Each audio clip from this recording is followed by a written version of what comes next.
I'm Lana Reeves. I'm 25 years old. And 3 months ago, I spent every single free moment of my life organizing my little sister's sweet 16 party. I poured everything I had into making it perfect for her. Every single thing. The venue, the decorations, the cake, the music, the guest list, all of it. I worked myself to exhaustion because I thought that's what family does. I thought that's what love looks like. Only to discover on the day of the party itself that my parents and my sister had flown to Dubai instead. No one told me. Not a single person. No message. No text. No goodbye. No, hey Lana, change of plans. Nothing. Just silence. And then a voicemail from Dad, casual as anything, saying those words that are now burned into my brain forever. We just wanted to keep you busy. Keep me busy. Like I was a child who needed a distraction. Like I was some kind of problem that needed to be managed. Like the weeks of sleepless nights, the thousands of dollars I'd saved, the dreams I'd put on hold, like all of that was just busy work. Something to occupy the family errand girl while they lived their real lives somewhere else. I didn't cry. Not then. I wanted to. God, I wanted to scream and throw things and demand answers. But I didn't. I just stood there in that beautiful venue I'd created, surrounded by silence and empty chairs, and I waited. I waited for the anger to consume me. But it didn't. Instead, something else happened. Something quieter. Something colder. Something that felt a lot like clarity. A week later, they called 50 times in 1 hour. 50 times. Because suddenly they needed me again. Suddenly I mattered. Suddenly I was important enough to warrant their attention. I sent one message back, I'm very busy. And I was. I was very, very busy. But not with them. Never with them again. If you've ever been used or taken for granted by your own family, by the people who are supposed to protect you and cherish you, hit that like button right now. Subscribe to this channel and tell me in the comments where you're watching from. This one is for anyone who's ever been the responsible one. The reliable one. The one who gives and gives until there's nothing left. This is for you. I want you to picture something with me. Close your eyes if you can. Imagine walking into a room you've spent months planning. Every detail is exactly as you envisioned it. The fairy lights are twinkling overhead like tiny stars. The tables are draped in soft lavender linens, her favorite color.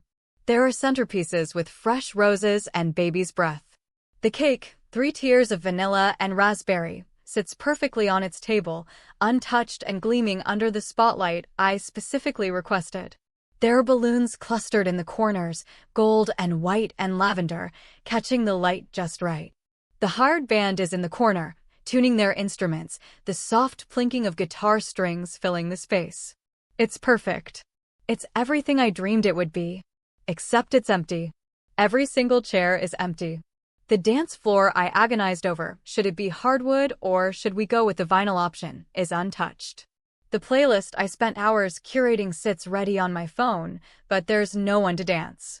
The photo booth I rented complete with props and a custom backdrop stands dark and silent in the corner. And I'm standing there alone.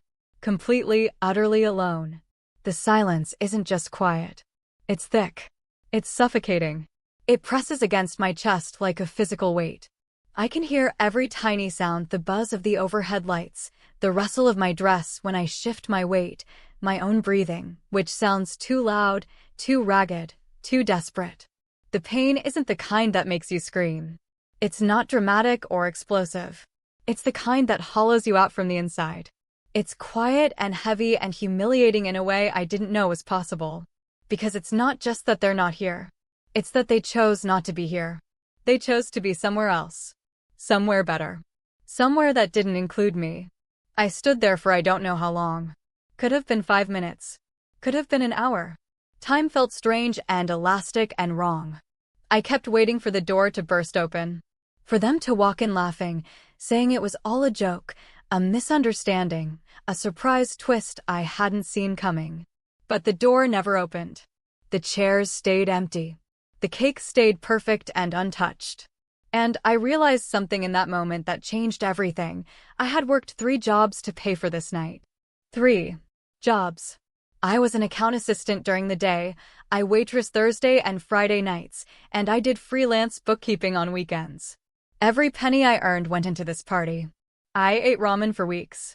I wore the same rotation of clothes until they were threadbare. I canceled plans with friends because I couldn't afford to go out. I gave up sleep and rest and any semblance of a social life. And for what? I thought this was love. I thought that if I just worked hard enough, sacrificed enough, gave enough, they would finally see me. Really see me. They would appreciate me. They would understand how much I cared. But standing there in that empty room, surrounded by all the evidence of my devotion, I understood the truth. It wasn't love. It had never been love. It was obligation disguised as family. It was labor dressed up as affection. It was me desperately trying to earn something that should have been freely given. They didn't love me more because I worked harder. They just expected it. They relied on it. They used it. And the worst part? I let them. I worked as an account assistant at a mid-size marketing firm downtown. It's the kind of job that sounds more impressive than it is. I answered phones, managed schedules for people more important than me, organized files, prepared reports that other people took credit for. It paid okay. Not great, but okay. Enough to cover my tiny studio apartment and groceries, and not much else. When Mom first mentioned Chloe's sweet 16, I was actually excited. I love my little sister. Or I loved the idea of her anyway. The reality was more complicated, but I'm getting ahead of myself. Mom said they wanted to do something special for Chloe's 16th birthday, and would I be willing to help plan it? Of course, I said immediately. I'd love to. What I didn't know then was that help plan it actually meant plan the entire thing by yourself while we critique your choices and offer no actual assistance. It started small. Mom would text me links to venues. What do you think of this one? I'd research them, compare prices, read reviews, visit them on my lunch breaks. I'd send detailed reports back. She'd say, "You're so good at this, Lana. You have such an eye for these things." I'd feel warm inside, proud, useful. Then it was the guest list. "You know Chloe's friends better than we do," Mom said, which was a lie. I barely knew Chloe anymore. We'd grown apart over the years, especially after I moved out. But I said okay. I reached out to her friends' parents, tracked down addresses, designed and ordered invitations.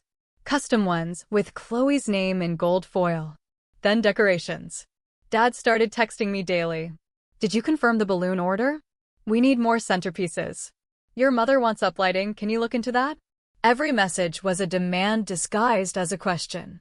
Every request assumed I had unlimited time and resources. I started taking on extra shifts at the restaurant to cover costs. My boss at the marketing firm started making comments about how tired I looked, how I seemed distracted. I didn't care. I was on a mission. I was going to make this party so perfect that they couldn't help but see how much I loved them, how valuable I was, how much I deserved to be part of this family. I spent my nights after work cutting ribbons, folding napkins, assembling centerpieces at my kitchen table. My tiny apartment became a craft workshop. There were supplies everywhere, spools of ribbon, boxes of votive candles, bags of rose petals, stacks of place cards I was hand-lettering because it would be more personal. My best friend Riley would come over and find me at 2 in the morning, hot glue gun in hand, attaching crystals to napkin rings. "Lana," she'd say gently, "you know they could hire someone to do this, right? Your parents have money." "I want to do it myself," I'd insist. "It means more this way." "Does it?" she'd ask. "Does it mean more to them? Or just to you?" I didn't want to answer that question. So I didn't. Chloe's responses to my updates were always the same. "Whatever you think." "Sure." "Okay." Never, "Thank you." Never, "This is amazing." Never, "I appreciate you." Just indifference. Passive acceptance of my labor. But I told myself she was just a teenager. Teenagers are self-absorbed. It didn't mean anything. Mom kept piling on the pressure. "You're so good at this, Lana. Don't let your sister down. This is her special day. You only turned 16 once." As if I didn't know. As if I hadn't also turned 16 once, in a living room with a grocery store cake and 3 people singing half-heartedly while Dad checked his phone. I pushed the thought away. This wasn't about me. This was about Chloe. about family, about proving I belonged. The final week before the party, I barely slept at all. I was a zombie at work, running on coffee and anxiety and some desperate, driving need to make everything perfect. I picked up the cake the morning of the party. I transported all the decorations myself, multiple trips, loading and unloading my car until my back ached. I set up every single table. I hung every strand of lights. I arranged every centerpiece exactly right. The venue staff watched me with something like pity. One woman, older, with kind eyes, asked if I needed help. I said no. I needed to do this myself. I needed it to be mine, my gift to my sister, my proof of love. Looking back now, I can see what I couldn't see then. I wasn't trying to give Chloe a perfect party. I was trying to earn my place in a family that had already decided I didn't belong. I was trying to buy love with labor. I was trying to matter. And God, it hurts to admit that. It hurts to acknowledge how desperate I was. How small I felt. How much I needed them to need me. Because underneath all that effort, all that sacrifice, all those sleepless nights, I was trying to prove I was worth keeping around. I just didn't realize they'd already made up their minds. The party was supposed to start at 7. I got to the venue at 3 to do final checks, make sure everything was perfect. And it was. God, it was so perfect. Every detail exactly as I'd planned. I took photos, sent them to the family group chat, all ready. Can't wait to see you all tonight. No response. That should have been my first clue, but I was too busy, too focused, too convinced that everything was fine. I told myself they were probably getting ready, doing Chloe's hair and makeup, taking pre-party photos. Normal family stuff. 6 o'clock. Still no response. I called Mom. It went to voicemail. I called Dad. Same thing. I texted Chloe, "Are you guys running late? What time should I expect you?" Nothing. My heart started beating faster. That creeping anxiety, the kind that starts in your stomach and spreads through your whole body like ice water. Something was wrong. But I couldn't imagine what. An accident? Were they hurt? I called again. And again. 6:30. The band arrived and started setting up. The caterers brought the food. The photographer I'd hired showed up, camera ready, asking where the birthday girl was. "She'll be here soon," I said, my voice sounding strange and far away. Just soon. 7 o'clock. Guests started arriving. Chloe's friends and their parents, dressed up and cheerful, bearing gifts wrapped in glittery paper. They looked around the beautiful space, complimented the decorations, asked where Chloe was. "Running late," I said, smiling so hard my face hurt. "You know how it is. Teenagers and timing, right?" They laughed politely. But I could see the confusion in their eyes. 7:15. More calls. More voicemails. The pit in my stomach was a chasm now, threatening to swallow me whole. Where were they? What was happening? Had something terrible occurred? I imagined car accidents, hospital rooms, disasters that would explain this silence. 7:30. My phone finally rang. "Dad." I answered so fast I nearly dropped it. "Dad, where are you? What's wrong? Is everyone okay?" There was a pause. Then I heard it, noise in the background. Not the quiet of a hospital or the chaos of an emergency. No. I heard laughter, clinking glasses, music. And then, faint but unmistakable, an airport announcement in the background. Final boarding call for Emirates Flight 237 to Dubai. "Oh," Dad said, his voice light, almost amused. "We're in Dubai, sweetie. Didn't we tell you?" The world stopped. Everything stopped. The noise of the party faded to white static. I couldn't breathe. Couldn't think. Couldn't process what I was hearing. "Dubai?" I managed. You're in Dubai?" "Yeah, last-minute trip. Business opportunity came up, and we figured Chloe could use some international exposure. You know how it is. We just wanted to keep you busy with the party planning, so you wouldn't feel left out. Keep me busy. Keep me busy. So I wouldn't feel left out."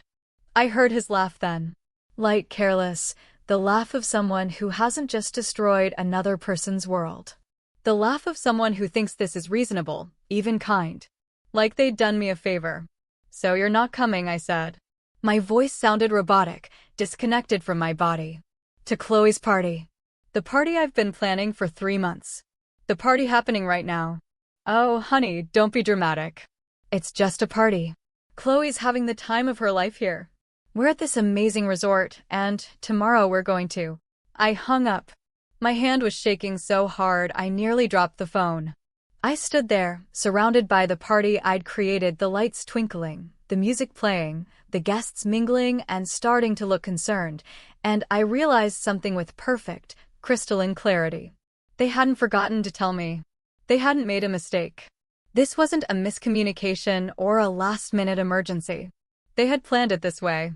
They had deliberately kept me in the dark, deliberately let me plan and pay for and stress over this entire event, deliberately allowed me to embarrass myself in front of dozens of people, all while knowing that they would be on another continent when it was supposed to happen. They had used me. Completely. Purposefully. Cruelly. I thought about all the texts from Dad. Did you confirm the cake? Add more balloons. He was checking on my progress like I was a project, a task to be managed. Keeping tabs on their little distraction. I thought about Mom's comments. You're so good at this. Not we're grateful. Not we appreciate you. Just acknowledgement of my usefulness. I thought about Chloe's indifference. Whatever you think. Because it didn't matter. None of it mattered to her. She was never planning to be here. They had all known. All 3 of them. And not one had thought to tell me the truth. The room spun. The beautiful room I'd created, now a monument to my stupidity, my desperate need to belong, my pathetic attempt to matter to people who had already decided I was disposable. I looked around at the guests, at Chloe's friends starting to whisper, at their parents checking their watches and glancing toward the door. At the photographer, awkwardly holding his camera. At the band, waiting for direction. At the perfect cake, the perfect decorations, the perfect everything, all of it meaningless now. All of it a lie. I felt something inside me change. Not break, breaking would be too gentle a word. It was more like shattering, like every piece of who I thought I was exploded into fragments, and when they settled, they formed something entirely different. Someone entirely different. Someone who finally understood the truth. I didn't cry. Everyone probably expected me to. The guests, the staff, maybe even some part of myself expected a dramatic breakdown. Tears, maybe screaming, definitely some kind of visible collapse. That's what happens in movies, right? The devastated person crumbles, and everyone rushes to comfort them. But I didn't crumble. Instead, I felt myself go very calm. Very still. Like I was watching everything from a great distance, like I'd stepped outside my body and was observing this scene, this sad, pathetic scene from somewhere safe and untouchable. I turned to the guests with a smile. It probably didn't reach my eyes, but I smiled anyway. I'm so sorry, everyone, I said, my voice steady, almost cheerful. There's been a family emergency. The party is canceled. But please, take the food home with you. Take the cake. Take whatever you'd like. The mothers immediately went into sympathy mode. Oh, honey, is everyone all right? What happened? Can we do anything? Everyone's fine, I assured them. And technically, it was true. They were fine. Probably having a wonderful time in Dubai, blissfully unconcerned about the disaster they'd left in their wake. Just unexpected. You know how families are. I didn't give them details. I didn't explain. I just kept smiling and directing the caterers to box up food for people to take. The guests left slowly, awkwardly, carrying Tupperware containers of catered food and slices of untouched cake. Chloe's friends looked confused but relieved, freed from an obligation to attend a party for a girl who apparently couldn't be bothered to show up. When they were gone, I turned to the band and the photographer. I paid them their full rate, even though they'd barely worked. They tried to protest, but I insisted. None of this was their fault. They had shown up, done their jobs, honored their commitments. More than I could say for my family. The venue coordinator, the same kind-eyed woman from earlier, approached me carefully. Honey, she said softly, are you okay? Do you need someone to call? I'm fine, I told her. And the strange thing was, I meant it. Or I was starting to. Can I ask you something? Do you know any charities that could use food? Fresh, untouched catering for 50 people. Her eyes softened with understanding, not pity, but recognition, like she'd seen this story before in different variations. I do. There's a shelter 2 blocks from here. They'd be grateful. Perfect, I said. Let's arrange that. We spent the next hour coordinating with the shelter. They sent a van. We loaded every tray of food, every appetizer, every entree, every dessert except the cake that I had boxed separately. When everything was cleared out, I started taking down decorations. The venue coordinator tried to help, but I waved her off. Please, I said. I need to do this. She understood. She left me alone. I took down every strand of lights, unraveled every ribbon, dismantled every centerpiece. I packed everything methodically, carefully, like I was performing surgery. Or maybe a funeral rite. Each item I put away felt like closing a door, sealing off a part of my life I would never return to. The whole time, a voice in my head kept repeating the same phrase. They thought they broke me. But what they really did was free me. Because standing in that venue, surrounded by the ruins of my desperate attempt to belong, I finally saw the pattern clearly. This wasn't new. This wasn't an isolated incident. This was the culmination of 25 years of the same dynamic playing out over and over and over. I was always the one who gave, who sacrificed, who rearranged my life to accommodate theirs. And they were always the ones who took and expected and demanded and never, ever gave back. How many times had I changed my plans for them? How many opportunities had I passed up because they needed something? How many friendships had I neglected because family came first? And what had it gotten me? An empty party venue and a voicemail explaining that I was just meant to be kept busy. I thought about all the times I'd made excuses for them. They're just stressed. They don't mean it. That's just how they are. At least they're family. As if being family excused everything. As if shared DNA gave them permission to use me, dismiss me, discard me whenever it was convenient. I loaded the last box into my car around midnight. My back ached. My feet hurt. I was exhausted down to my bones. But my mind was clearer than it had been in years. I drove home through empty streets, the 3-tier cake sitting in the passenger seat like a silent companion. When I got to my apartment, I didn't even bring it inside. I left it on the doorstep of my neighbor, an elderly woman who lived alone. I knocked and left before she could answer. Inside my apartment, surrounded by the lingering evidence of weeks of party prep, scraps of ribbon, empty glue gun sticks, extra invitations, I did something I'd been too afraid to do for years. I opened my phone, found the family group chat, the Reeves clan, with a little house emoji. I scrolled through the messages.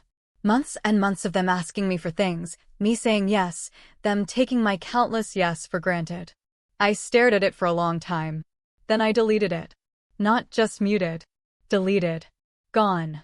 Then I went through my phone more systematically. I unfollowed their social media. I removed their birthdays from my calendar. I deleted old photos that hurt to look at all of us together, me smiling like I belonged, not knowing I was always on the outside. I didn't block them. That would be too obvious, too dramatic. I just withdrew. Quietly. Completely. Next, I opened my laptop and looked at my bank account. After paying for the party, I had almost nothing left. Months of saving gone. But I was done saving for other people. I created a new savings account. Named it Lana. Just my name. And I made a promise to myself. Every penny that went into this account would be for me. My dreams. My future. My life. Not theirs. Never theirs again. I sat there in the silence of my apartment, and I felt something I hadn't felt in years. Peace. Not happiness, not yet. But peace. The peace that comes from finally letting go of something that was slowly killing you. They thought they broke me when they flew to Dubai and left me with an empty party. But what they actually did was show me exactly who they were. And more importantly, who I didn't have to be anymore. I didn't have to be the family workhorse. The reliable one. The one who sacrificed everything for people who wouldn't sacrifice anything for me. I could just be Lana. Whoever that was. I was about to find out. The morning after, I woke up expecting to feel devastated. I expected the weight of what had happened to crash down on me, to drown me in regret and pain and that awful, familiar ache of not being enough. But instead, I felt light. Like I'd been carrying something impossibly heavy for so long that I'd forgotten what it felt like to stand up straight, and now it was gone and I could finally breathe. My phone had notifications. I ignored them. I made coffee, sat by my window, and watched the sunrise. When was the last time I'd done that? Just sat and watched the sky change colors without simultaneously answering emails or planning someone else's event or worrying about the next thing on my endless list of obligations. I couldn't remember. Around 9, my phone buzzed with a text from Riley. Hey, saw your family's Dubai pics on Instagram. I'm guessing the party didn't happen. Want me to come over? I stared at that message. They'd posted pictures. Of course they had. Probably Chloe posing by the pool, mom with a cocktail, dad in front of the Burj Khalifa, living their best life while I dealt with the wreckage they'd created. I should have been angry, but I just felt tired. Tired of caring. Tired of letting their actions determine my emotions. I texted Riley back, come over. Bring coffee. I have a lot to tell you. She arrived 30 minutes later with 2 large lattes and a box of croissants. She took one look at my face and sat down across from me without saying a word, waiting. I told her everything. The voicemail. The laugh. The phrase that kept echoing in my head, we just wanted to keep you busy. The empty venue. The guests. The quiet dismantling of everything I'd built. Riley listened without interrupting. When I finished, she was quiet for a long moment. Then she said, you know what you need? Therapy. I joked weakly. Well, yes, probably. But also, you need to leave. I blinked at her. Leave? Not forever. Just away. From this city, this apartment, this job, this family. You need space to figure out who Lana actually is when she's not trying to earn love from people who don't deserve her. She pulled out her phone and showed me a website. A graphic design course in Lisbon, Portugal. 6 months intensive, covering everything from traditional design to digital media to photography. You used to love this stuff, Riley said softly. Remember? In college, before you dropped out to help with your dad's business transition, you were amazing at it. You had that whole portfolio of photographs and designs that made everyone jealous. I did remember. Distantly, like it was someone else's life. I'd loved art, loved creating things that were mine, that came from my vision and my hands. But there had always been something more important, some family crisis or obligation that took precedence. I can't afford this, I said automatically, looking at the course fees. You have 3 jobs and no more party to pay for. Riley pointed out. And you just freed yourself from a family that was bleeding you dry financially and emotionally. For the first time in years, your money is yours. So, what do you want to do with it? What did I want? The question felt foreign. Dangerous. Thrilling. What did Lana want? Not what would make her family happy, not what would prove her worth, not what would earn her a place at a table she was never truly invited to. Just, what did I want? The answer came immediately, instinctively. I wanted to leave. I wanted to create. I wanted to wake up in a place where no one knew me as the disappointment daughter or the family workhorse. I wanted to be somewhere where I could just be myself. Whoever that turned out to be. I'll think about it, I told Riley. But I was already thinking about it. Already planning. That evening, I opened my laptop and looked at my life with fresh eyes. My job at the marketing firm, I was good at it, but did I love it? No. Did it fulfill me? Not even a little. Did I stay because I enjoyed it, or because stability and responsibility were the only values my family had ever taught me? I knew the answer. I looked at my apartment.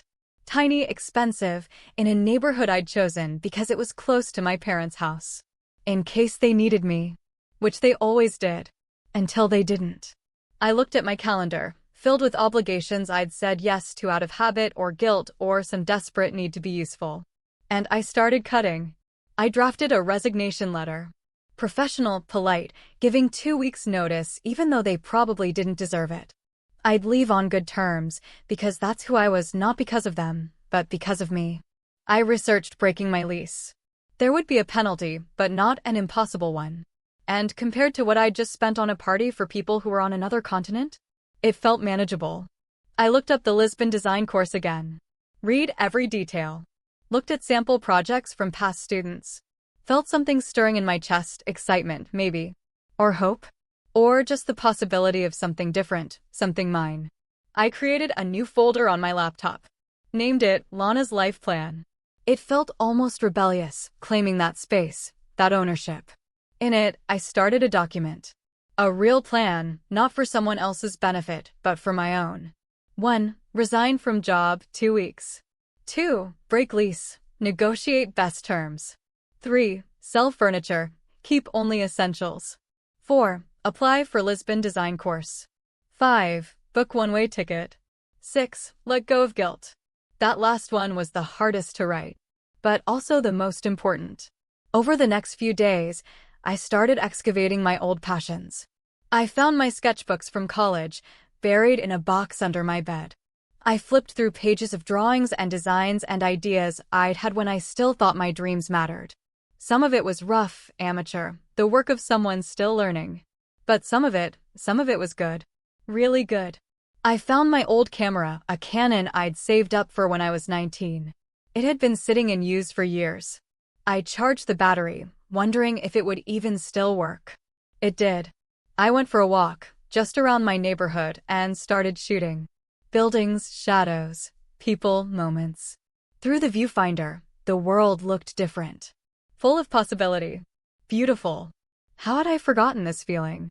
This joy of creating something just because I wanted to, not because someone asked me to or expected me to or needed me to prove my worth. Riley came over again a few days later and found me surrounded by old portfolio pieces and printed photographs. "You're really doing this," she said, grinning. "I'm really doing this," I confirmed. "What about your family? Are they still calling?" I looked at my phone. The lock screen showed 37 missed calls. But my phone was on silent, and I hadn't checked the voicemails. "They're calling," I said. "I'm not answering. Do you feel bad about that?" I considered the question honestly. No. I feel free. And I did. For the first time in my entire life, I was making decisions based on what I wanted, not what they needed. I was choosing myself. And it didn't feel selfish or cruel or wrong. It felt like coming home to a version of myself I'd abandoned long ago. It felt like finally learning to breathe. They came back from Dubai on a Wednesday. I know because that's when the calls intensified. 37 missed calls became 50. Then 70. Then 100 plus. The voicemails piled up, angry and confused and demanding in turn. I didn't listen to them. I didn't need to. I already knew what they'd say.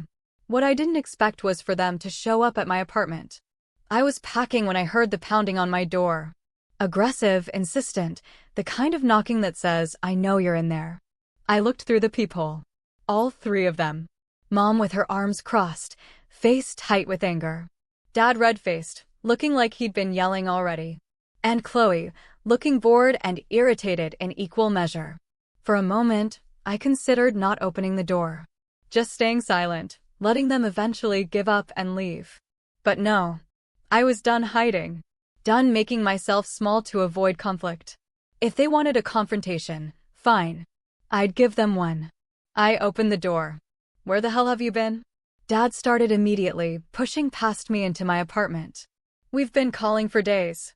"Do you have any idea how worried?" He stopped, taking in the packed boxes, the bare walls, the systematic dismantling of my life here. "What is this?" Mom demanded, following him in. "What are you doing?" "Moving," I said simply. "Moving? Moving where?" "Why?" I could have been cruel. I could have thrown their betrayal in their faces, made them confront what they'd done. Part of me wanted to. But I realized something. They didn't deserve my anger. They didn't deserve my pain. They didn't deserve anything from me at all.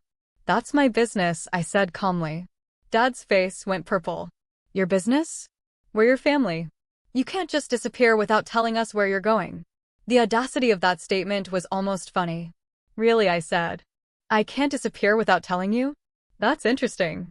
You mean like how you disappeared to Dubai without telling me?" "That was different," Mom started. "How?" I cut her off.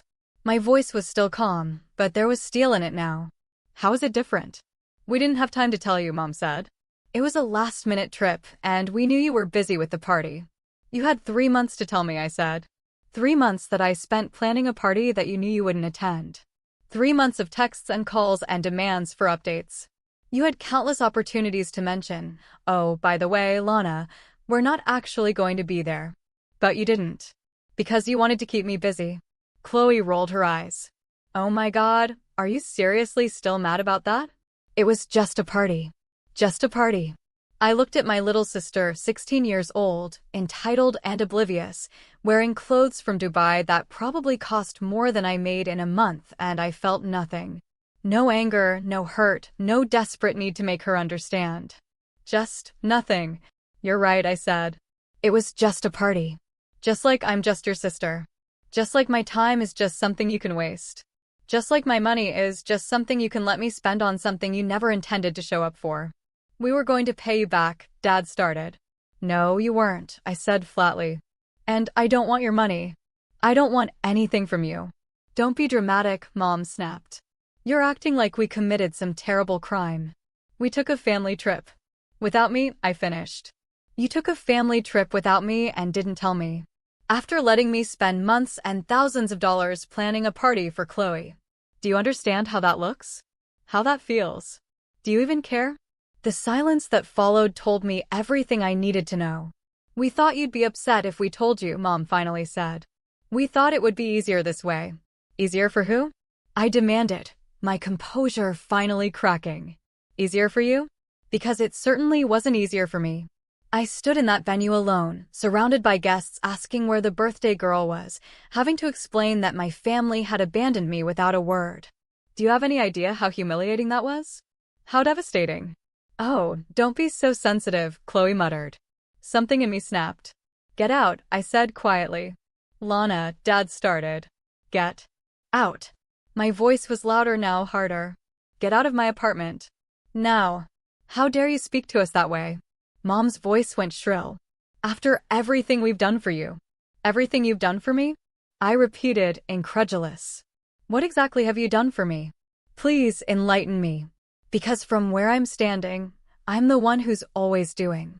I'm the one who rearranged my life to help Dad with his business transition. I'm the one who sends money to help with bills when you overspend. I'm the one who drops everything when you call needing something. I'm the one who planned an entire party while working 3 jobs. So please tell me, what have you done for me? They stared at me like I'd grown a second head. Like the concept of me pushing back, of me demanding accountability, was so foreign they couldn't even process it. We raised you, Dad started. That was your job, I cut him off. That's what parents are supposed to do. You don't get endless credit for meeting the bare minimum requirements of not abandoning your child. And you know what? You did abandon me. Maybe not physically when I was a kid, but emotionally? You've been doing it my whole life. I was just too desperate for your approval to see it. This is ridiculous, Chloe said, pulling out her phone. I'm not listening to this.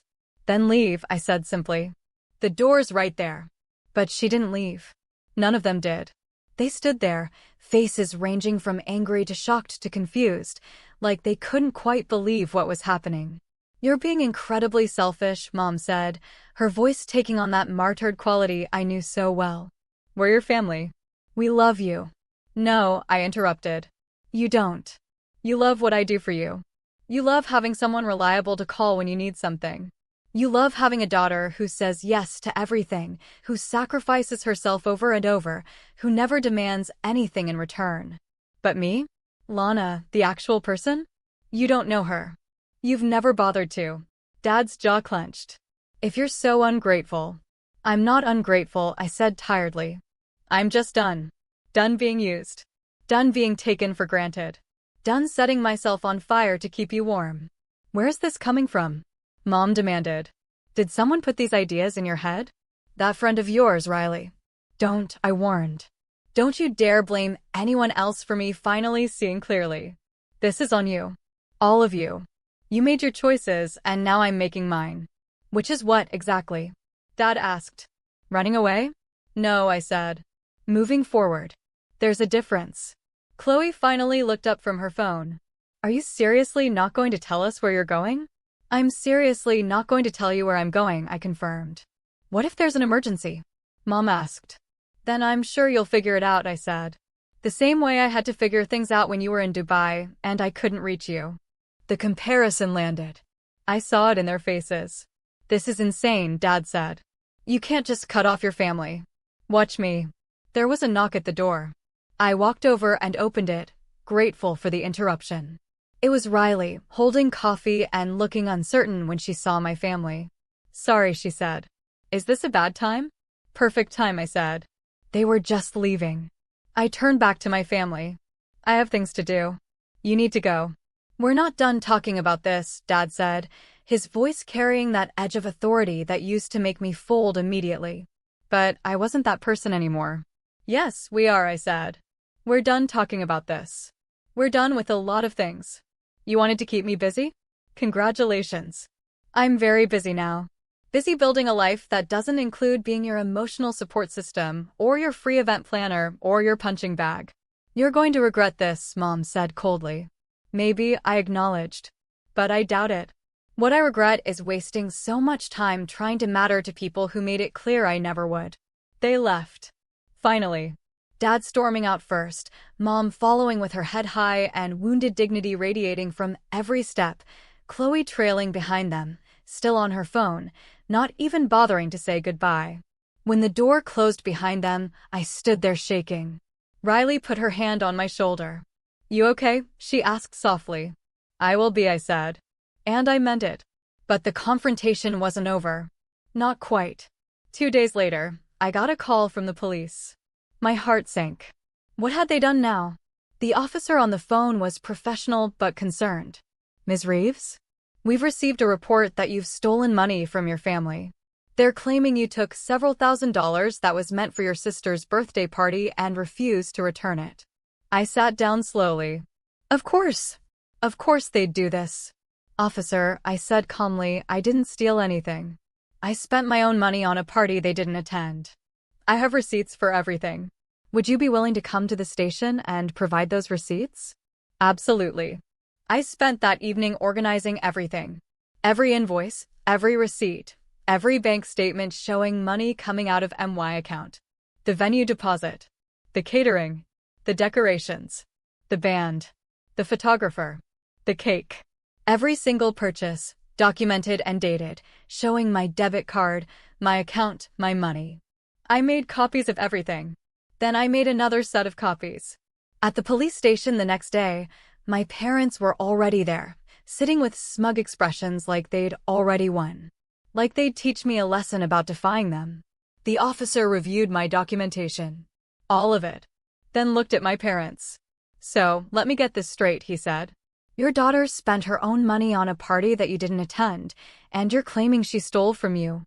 She was supposed to use money we gave her, Dad started. Did you give her money? The officer asked. Silence. Did you give her any money at all for this party? More silence. So she used her own funds, her own time, her own resources to plan an event for your other daughter, and when she didn't follow through with, what exactly? What did you expect her to do? She embarrassed us. Mom burst out. She told people we abandoned her. Did you attend the party? The officer asked. No, but... Where were you? Dubai, but that's not. So she didn't lie, the officer said flatly. He looked at me with something like sympathy, then back at my parents with barely concealed disgust. Ma'am, sir, filing a false police report is a crime. Your daughter has clearly documented that she spent her own money. If anything, you've wasted police resources with this complaint. I suggest you leave and think very carefully before making any more accusations. I watched my parents' faces cycle through emotions, shock, anger, humiliation. They weren't used to being told they were wrong. They weren't used to consequences. They left without looking at me. The officer handed my documents back. Good for you, he said quietly. Not a lot of people stand up to family like that. Thank you, I said. But I wasn't done. That evening, I did something I'd been thinking about for days. I opened my email and started a new message. The recipient list was long: aunts, uncles, cousins, family friends, my sister's school friends' parents, everyone who'd been invited to that party. The subject line read, about Chloe's sweet 16. The body of the email was simple. Dear friends and family, I want to thank those of you who came to the venue last week for Chloe's 16th birthday party. I apologize for the confusion and inconvenience. For those wondering what happened, my parents and sister were in Dubai. They had planned the trip months in advance, but didn't inform me. I spent 3 months organizing the party, using my own funds and time, while they were making other plans. I'm not sending this email for sympathy or to cause drama. I'm sending it because I believe in truth and because I won't carry the weight of their choices anymore. I wanted you to know that the party's cancellation was not due to my negligence or lack of planning. I've attached some photos of the venue before guests arrived, so you can see the event that was prepared. I wish you all well. Best regards, Lana. I attached photos. The twinkling lights. The perfect centerpieces. The beautiful cake. The empty chairs. All of it. Then I hovered over the send button. This would have consequences. My family would be furious. There would be fallout. People would talk. There would be judgment. But here's the thing, they'd already judged me. They'd already talked about me. The narrative was already out there, probably some version where I was the difficult daughter, the ungrateful one, the problem. At least this way, they'd have the truth. I clicked send. The responses started coming within hours. And I barely knew, Lana, I'm so sorry. I had no idea. This is unacceptable. A cousin, I always knew your parents were difficult, but this is beyond. Good for you for standing up. One of Chloe's friends' mothers. I thought it was strange when I saw their Dubai photos posted the same day as the party. Now it makes sense. Please know we don't think poorly of you. My uncle, your father called me furious about some email. I read it. You told the truth. Sometimes the truth hurts. That's not your fault. And from people I didn't even know well, messages of support, of recognition, of others who'd experienced similar dynamics in their own families and were cheering for me to break free. But the most telling responses were the ones I didn't get. The silence from certain relatives who'd always enabled my parents. The defensive messages that tried to excuse or explain. Those told me everything I needed to know about who was worth keeping in my life and who wasn't. My phone rang constantly for days. I didn't answer. I'd said what I needed to say. The truth was out there. What people did with it was their business. Chloe's reputation at school, I learned through Riley's younger sister, took a hit. The story spread, the girl whose sister spent months planning her party while she was secretly in Dubai. Teenagers can be cruel, and they were. Suddenly Chloe wasn't the princess with the perfect family. She was the girl who'd let her sister be humiliated. My parents lost standing in their social circle. The community they'd carefully cultivated, the dinners, the charity events, the appearances of being the perfect family crumbled. Because people talked. And they kept talking. I didn't feel triumphant about it. I didn't celebrate their downfall. I just felt neutral. Like I was watching something happen to strangers. Because in a way, they were strangers. I'd spent my whole life trying to know them, to understand them, to earn their love. But I'd never really known them at all. I'd only known the versions of them I desperately wanted to believe existed. The real them? The ones capable of using me without remorse, of lying to me without guilt, of trying to have me arrested for standing up for myself? I didn't know those people. And I didn't want to. 1 week after I sent that email, exactly 7 days, I got 50 calls in 1 hour. 50. I watched my phone light up over and over and over. Mom. Dad. Chloe. Mom again. Dad again. Unknown numbers that I suspected were them calling from other phones.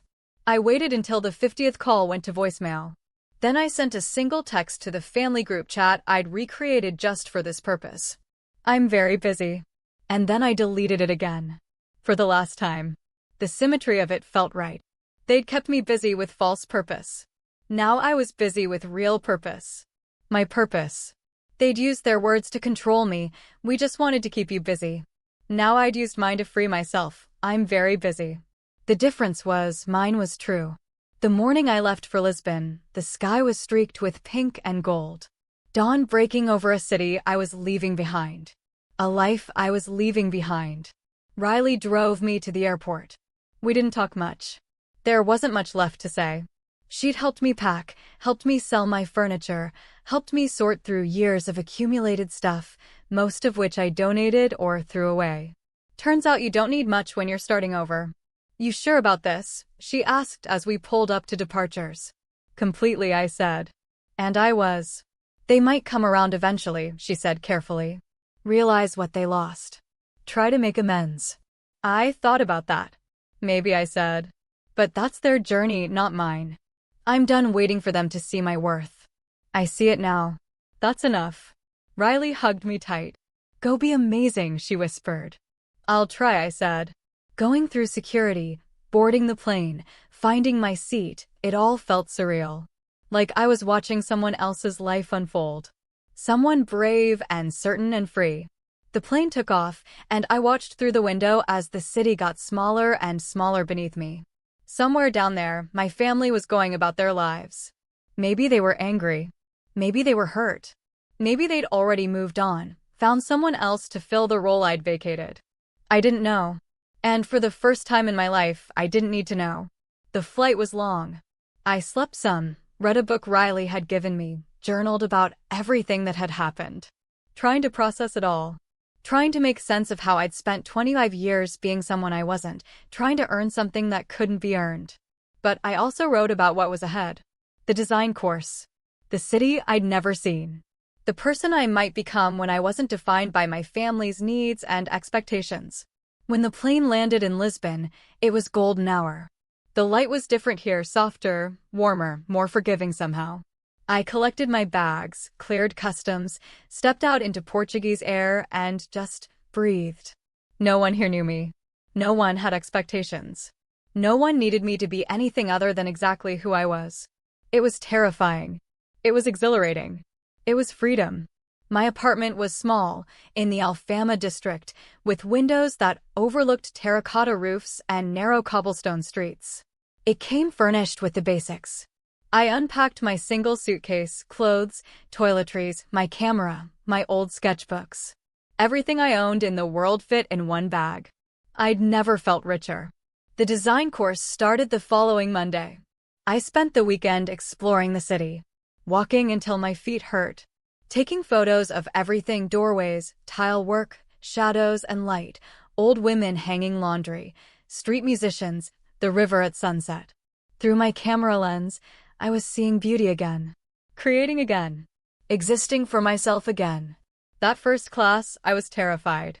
Imposter syndrome screaming that I didn't belong, that I wasn't talented enough, that I'd wasted money on a pipe dream. But the instructor, a woman named Marta with silver hair and paint-stained hands, looked at my portfolio, the work I'd done years ago, the photographs I'd taken over the weekend, and smiled. You have an eye, she said simply. We'll sharpen it. But the eye, the vision, that's already there. I wanted to cry. When was the last time someone had seen something in me that wasn't about what I could do for them, but about who I actually was? The other students became friends. They were from all over: Brazil, France, Kenya, Japan, Australia. All of us starting something new, chasing something that mattered to us. We'd stay late in the studio, working on projects, talking about art and life and dreams. No one asked me about my family. No one cared about my past. I was just Lana, the photographer, the designer, the girl with the quiet smile and the good eye for composition. I was just me. Weeks passed. Then months. I fell in love with the city, the hills, the trams, the fado music drifting from restaurants, the way the light hit the buildings at different times of day. I fell in love with the work, the challenge of it, the satisfaction of creating something from nothing, of expressing ideas I didn't even know I had. And slowly, carefully, I fell in love with myself. Or maybe more accurately, I met myself for the first time. Without the constant noise of family drama and obligations and guilt, I discovered things about myself. I liked quiet mornings with coffee and sketchbooks. I loved midnight walks along the river. I was good at color theory. I had strong opinions about typography. I laughed more easily than I'd thought. I cried more easily too, but in a healthier way, releasing emotions instead of bottling them. I made mistakes and learned from them. I tried new things and failed sometimes. And that was okay, because I was doing it for me. Success or failure, it was mine. One evening, about 4 months into the course, I was sitting at a cafe overlooking the Tagus River, editing photos on my laptop. The sun was setting, painting everything gold and rose. A street musician was playing guitar somewhere nearby. The air smelled like salt and coffee and possibility. My phone buzzed. An email. From my mother. My heart clenched, old habits of anxiety kicking in. I almost deleted it without reading. But curiosity won. The email was short. Lana, your aunt told me you're in Portugal. I hope you're well. We'd like to talk. Mom. That was it. No apology. No acknowledgement. No real emotion. Just a clinical statement and a request. I stared at it for a long time. Thought about all the ways I could respond. Angry, measured, cold, forgiving. Thought about not responding at all. In the end, I wrote, I am well. I'm not ready to talk. If and when I am, I'll reach out. Please respect my boundary. Lana. I hit send before I could second guess myself. And you know what? I felt okay. Not guilty. Not torn. Just okay. Choosing myself wasn't revenge. I understood that now. It wasn't about hurting them or punishing them or making them suffer the way they'd made me suffer. It was about healing. It was about recognizing that I deserved better and then actually choosing better. It was about understanding that love shouldn't require self-destruction. That family shouldn't mean sacrificing yourself on the altar of other people's expectations. It was about peace. I closed my laptop, picked up my camera, and walked down to the river. The light was perfect, that magical hour when everything glows. I spent an hour just shooting. The water, the bridges, the people walking hand in hand, the birds swooping low over the surface. When I got home and uploaded the photos, I realized I was smiling in every single one, reflected in windows and mirrors. Genuinely smiling. The kind of smile that comes from deep inside, from joy, from being exactly where you're supposed to be. I posted one to Instagram, a shot of the sunset over the Tagus, golden light spilling across the water. The caption was simple. Busy building a life I don't need to escape from. The comments came quickly. Friends from the course. Riley. Even some family members I'd lost touch with years ago, reaching out to say they were proud. But the comment that meant the most was from myself.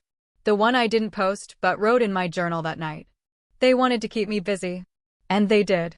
They kept me so busy trying to earn their love that I forgot to love myself.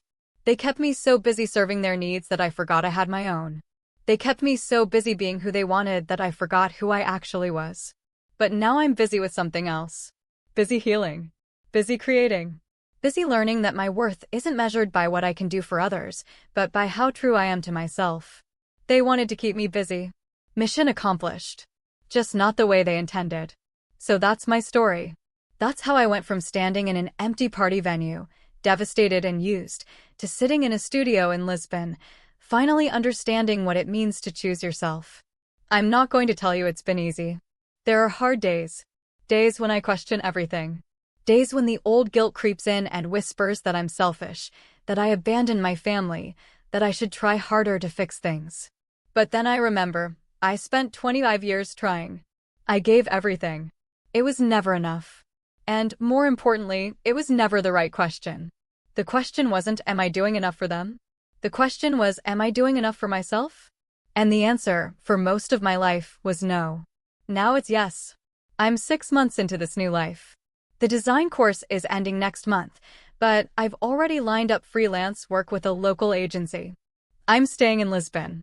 I'm building something here, not just a career, but a whole life. One based on my values, my dreams, my choices. Do I miss my family? Sometimes. I miss the idea of them anyway. The version I always hoped they'd become. The loving, supportive, present family I deserved but never had. But I don't miss the reality of them. The constant demands. The emotional manipulation. The feeling of never being enough no matter what I sacrificed. I don't miss being kept busy with their needs while my own dreams gathered dust. Have they reached out again? A few times. Brief emails. A birthday text. Nothing substantial. Nothing that indicates real change or understanding or remorse. Just surface-level contact, probably motivated more by how my absence looks to others than by actual desire to repair our relationship. And that's okay. I've accepted it. They're who they are. I can't change them. I can only change how I respond to them. For now, that response is distance. Boundaries. Self-preservation. Maybe someday that will change. Maybe they'll do the work, have the realizations, make the amends necessary for real reconciliation. Maybe I'll be ready to let them back in some limited capacity. Or maybe not. Either way, I'll be okay. Because my okayness doesn't depend on them anymore. That's the real freedom. Not the physical distance, not the new city or the new life, though those things help. The real freedom is internal. It's knowing that I'm enough all by myself. That I don't need to earn love or prove my worth or sacrifice myself to matter. I matter because I exist. Because I'm Lana. Because I have value that isn't tied to my usefulness to other people. It took 25 years and one devastating betrayal to learn that lesson. But I learned it. And now I'm living it. So let me ask you, have you ever been taken for granted by people who were supposed to love you? Have you ever sacrificed yourself over and over for family or friends or partners who never appreciated it? Have you ever felt like you're constantly proving your worth, only to come up short every single time? Tell me your story in the comments below. You're not alone. There are so many of us who've been the responsible one, the reliable one, the one who gives until there's nothing left. And if you're still in it, still trapped in that cycle of giving and trying and hoping things will change, I want you to know something. You deserve better. You deserve people who show up for you the way you show up for them. You deserve relationships that don't require you to shrink yourself or sacrifice your dreams or work 3 jobs to prove you're worthy of basic love and respect. You deserve to be busy with your own life, your own goals, your own happiness. Not kept busy as a distraction while everyone else lives their real life without you. Don't forget to hit that like button, subscribe to this channel, and tell me what will you have done differently if you were in my place? Our stories matter. Your pain matters. Your healing matters. And remember, choosing yourself isn't selfish. It's survival. It's sanity. It's the first step toward a life you don't need to escape from. They wanted to keep me busy. And I am busy. Busy living. Busy healing. Busy becoming who I was always meant to be. Busy building a life without them. And it's the best thing I've ever done.